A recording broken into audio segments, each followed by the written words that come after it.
क्षेत्रफल जब हम पढ़ते हैं तो इस चैप्टर में आपको 4 चीजें जाननी बहुत बहुत बहुत जरूरी है।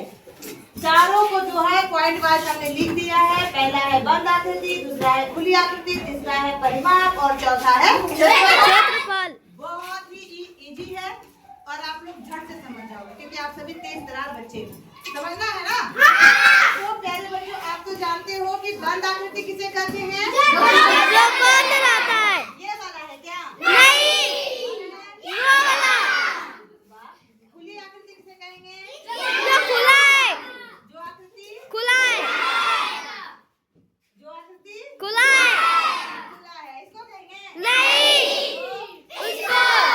Very good. पहला शुरुआत छोर और अंतिम छोर जब एक ही बिंदु पर समाप्त हो तो उसे हम कहते हैं बंद आकृति। क्या कहते हैं? जैसे कि यहाँ पे एक हम बिंदु लिए हैं ना, तो इसकी शुरुआत छोर यहाँ हुआ, ये शुरुआत छोर होते होते इसका अंतिम छोर भी जाकर के इस बिंदु में मिल गया।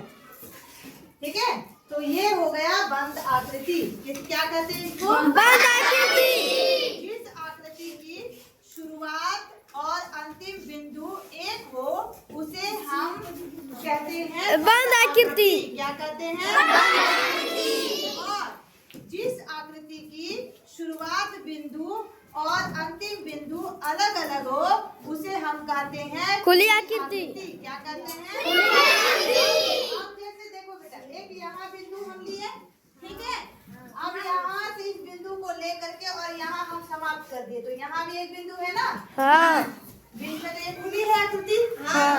और जिसके 2 बिंदु हो, एक शुरुआत बिंदु और एक अंतिम बिंदु, तो उसे हम कहते हैं खुली आकृति।